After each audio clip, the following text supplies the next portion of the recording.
Ada 16 tipe kepribadian yang berbeda dalam tes ini, dan INFJ dianggap sebagai salah satu tipe kepribadian paling langka dan unik di antara mereka. Tapi apa itu tipe kepribadian INFJ? Berikut adalah 15 tanda bahwa seseorang memiliki tipe kepribadian ini. Pertama, merasa memiliki intuisi yang kuat dan sering memiliki firasat tentang sesuatu. Sifat ini menunjukkan bahwa INFJ memiliki kepekaan terhadap perasaan dan situasi di sekitarnya. Mereka cenderung mampu membaca situasi dan memahami secara intuitif apa yang sedang terjadi tanpa perlu terlalu banyak informasi. Mereka dapat merasakan ketidaknyamanan atau bahaya yang mungkin terjadi di lingkungan sekitar mereka, bahkan sebelum ada tanda-tanda fisik yang jelas. Sebagai contoh, seorang INFJ mungkin merasakan bahwa sesuatu tidak beres dalam suasana hati teman mereka, bahkan sebelum teman tersebut menyatakan perasaannya secara langsung. Mereka juga mungkin memiliki firasat tentang situasi yang mungkin terjadi di masa depan dan dapat mempersiapkan diri untuk menghadapi situasi tersebut sebelum terjadi. Sifat ini dapat menjadi kelebihan bagi INFJ karena mereka dapat menggunakan intuisi mereka untuk membantu orang lain dan membuat keputusan yang tepat dalam kehidupan mereka. Kedua, memiliki kemampuan empati yang kuat dan dapat merasakan perasaan orang lain.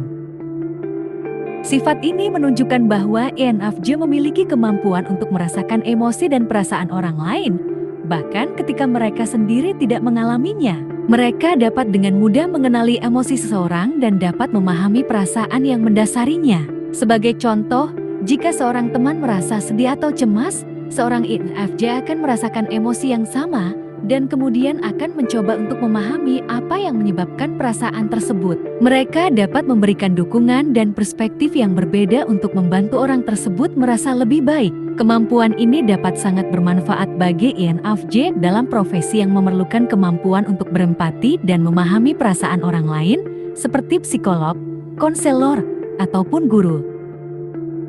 Ketiga, cenderung sensitif dan mudah terluka oleh kata-kata atau tindakan orang lain. Hal ini terjadi karena INFJ cenderung memperhatikan detail dan memahami makna di balik kata-kata dan tindakan. Sebagai contoh, jika seseorang berkata atau melakukan sesuatu yang membuat INFJ merasa tidak nyaman atau tersinggung, maka INFJ akan merespons dengan perasaan yang mendalam dan cenderung menyimpan perasaan tersebut dalam diri mereka. Mereka juga dapat merasakan ketidakadilan atau ketidakbenaran, bahkan ketika hal tersebut tidak terjadi pada diri mereka sendiri. Oleh karena itu, INFJ perlu mempelajari cara mengatasi sensitivitas mereka dan memahami bahwa tidak semua orang memiliki tingkat kepekaan yang sama. Keempat, memiliki hasrat untuk memahami makna yang lebih dalam hidup. Sifat ini menunjukkan bahwa INFJ cenderung memikirkan makna kehidupan dan bertanya-tanya tentang tujuan hidup mereka. Mereka juga tertarik dengan pertanyaan-pertanyaan yang mendalam tentang diri mereka sendiri dan orang lain, serta tentang keberadaan dan alam semesta secara keseluruhan.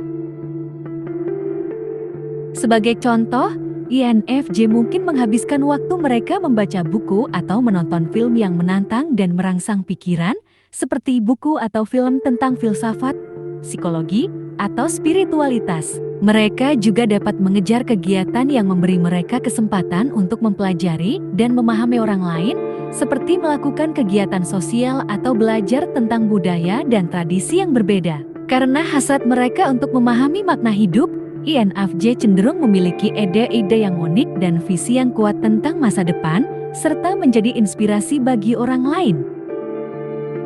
Kelima, cenderung introvert dan menghabiskan banyak waktu sendirian. Sifat ini menunjukkan bahwa INFJ cenderung merasa nyaman dalam lingkungan yang tenang dan terhindar dari keramaian.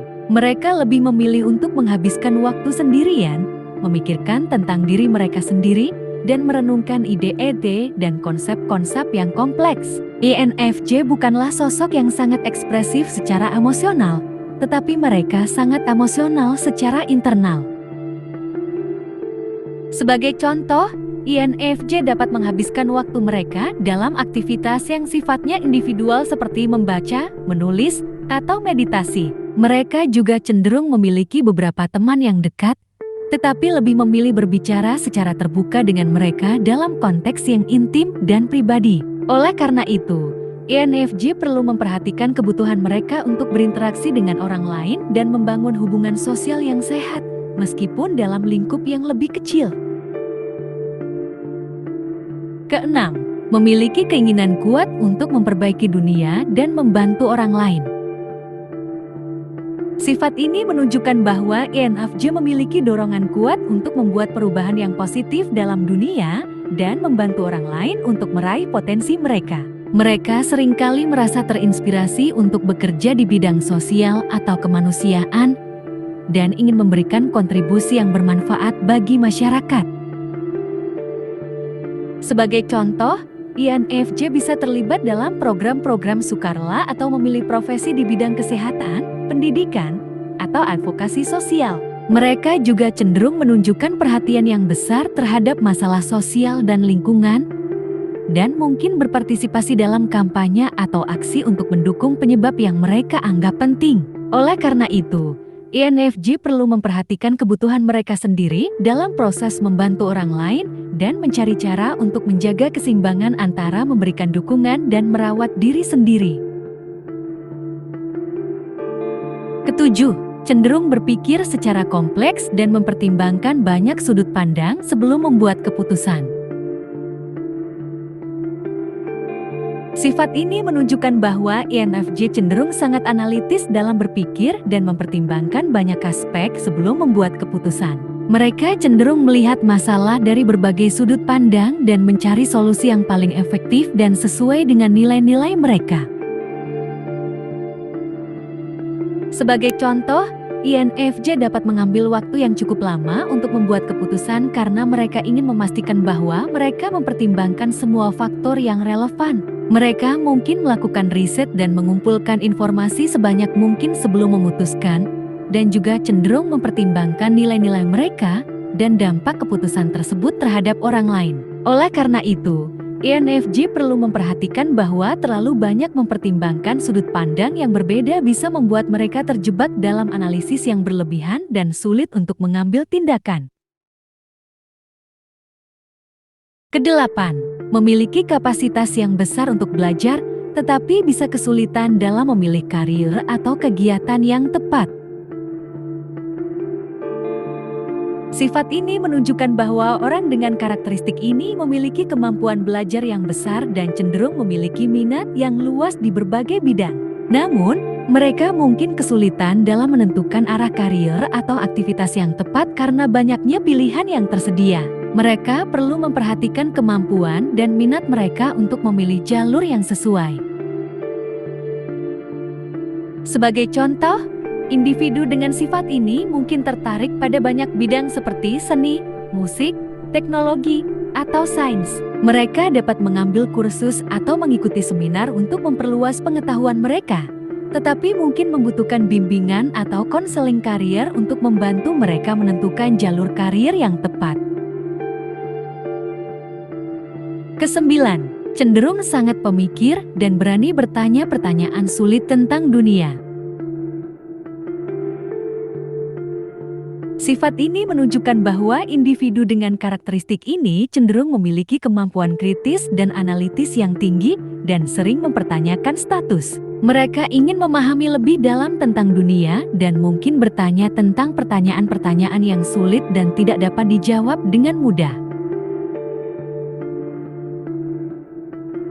Sebagai contoh, individu dengan sifat ini mungkin bertanya tentang isu-isu sosial atau politik yang kompleks, atau mencari jawaban atas pertanyaan filosofis atau spiritual. Mereka cenderung tidak puas dengan jawaban yang dangkal atau klise dan ingin mencari jawaban yang lebih dalam dan bermakna. Kesepuluh, sangat intuitif dan dapat mengidentifikasi pola dan hubungan dalam informasi. Sifat ini menunjukkan bahwa individu dengan karakteristik ini cenderung memiliki kemampuan untuk mengenali pola dan hubungan dalam informasi dengan cepat dan akurat. Mereka juga cenderung berpikir secara intuitif dan lebih memilih mengandalkan insting daripada hanya mengandalkan data yang tersedia. Sebagai contoh, Individu dengan sifat ini mungkin menjadi ahli dalam analisis data atau memiliki kemampuan untuk memprediksi tren atau kejadian masa depan dengan menggunakan intuisi mereka. Mereka juga cenderung memiliki kemampuan untuk mengidentifikasi pola-pola dalam perilaku manusia atau situasi sosial. Ke-11, cenderung mengambil jarak dengan orang atau situasi yang mereka anggap tidak sehat atau tidak positif. Sifat ini menunjukkan bahwa individu dengan karakteristik ini cenderung mempertahankan jarak dari orang atau situasi yang dianggap tidak sehat atau tidak positif bagi diri mereka. Mereka cenderung memiliki standar moral yang tinggi dan ingin memastikan bahwa lingkungan sekitar mereka mendukung kesehatan dan kesejahteraan mereka. Sebagai contoh, individu dengan sifat ini mungkin menghindari hubungan dengan orang yang toksik atau situasi yang berisiko untuk kesehatan atau keamanan mereka. Mereka juga cenderung berhati-hati dalam memilih lingkungan kerja atau lingkungan sosial yang mendukung nilai dan tujuan mereka. Ke-12, lebih suka berbicara satu-satu daripada di hadapan banyak orang. Sifat ini menunjukkan bahwa INFJ lebih merasa nyaman dalam percakapan yang lebih personal dan intim, seperti berbicara dengan satu atau dua orang sekaligus daripada berbicara di depan banyak orang. Mereka cenderung lebih suka mendengarkan dan memahami orang lain secara mendalam dan akan berusaha menciptakan kesempatan untuk melakukan percakapan yang lebih individual. INFJ mungkin merasa canggung atau tidak nyaman dalam situasi-situasi yang memerlukan mereka untuk berbicara di depan banyak orang atau mengemukakan pendapat mereka dalam konteks kelompok yang besar. Sebagai contoh, INFJ dapat memilih untuk mengadakan pertemuan tatap muka dengan seseorang atau berbicara dengan teman dekat mereka secara personal daripada membicarakan masalah dalam sebuah pertemuan kelompok yang besar. Ini karena INFJ merasa lebih terlibat secara personal dan dapat lebih memperhatikan detail dan emosi dari orang yang mereka bicarakan. Ke-13, sulit untuk membuka diri tentang diri mereka sendiri, meskipun bisa sangat empatik pada orang lain. Sifat ini menunjukkan bahwa INFJ cenderung lebih tertutup tentang perasaan dan emosi pribadi mereka, dan akan lebih memilih mendengarkan dan membantu orang lain mengatasi masalah mereka. Mereka dapat merasa tidak nyaman dalam situasi di mana mereka harus membuka diri tentang diri mereka sendiri, tetapi tetap dapat memahami dan merasakan emosi orang lain dengan mudah.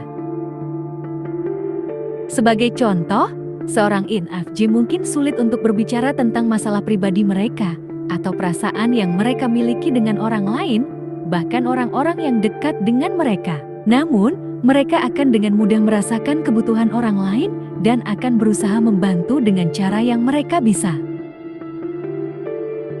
Ke-14, sering merasa tidak dipahami oleh orang lain dan cenderung mencari hubungan yang dalam dan bermakna. Sifat ini menunjukkan bahwa meskipun INFJ sangat empatik, mereka sering merasa sulit untuk merasa dipahami oleh orang lain. Oleh karena itu, mereka cenderung mencari hubungan yang lebih dalam dan bermakna dan menghindari hubungan yang hanya bersifat permukaan.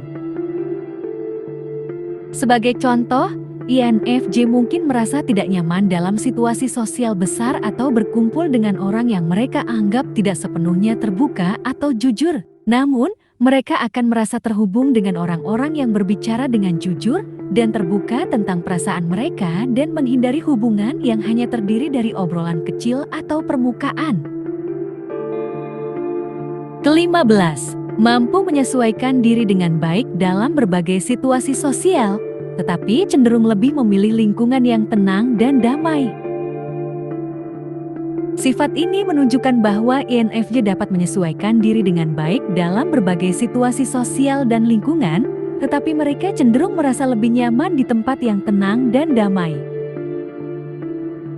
Sebagai contoh, seorang INFJ dapat menghadiri pesta besar atau acara sosial lainnya dan terlihat sangat menyenangkan dan sosial, tetapi mungkin merasa lelah atau terbebani setelah berada di tempat tersebut selama beberapa waktu. Sebaliknya, mereka cenderung merasa lebih rileks dan bahagia dalam lingkungan yang lebih kecil dan lebih tenang, di mana mereka dapat berbicara dengan orang-orang yang mereka cintai atau melakukan kegiatan yang mereka nikmati.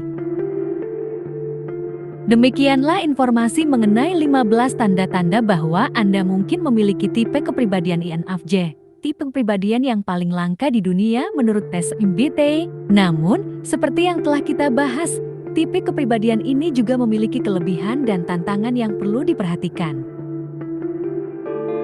Dengan memahami tipe kepribadian kita sendiri, kita dapat mengoptimalkan kelebihan yang dimiliki, mengatasi tantangan yang ada, serta lebih memahami orang-orang di sekitar kita.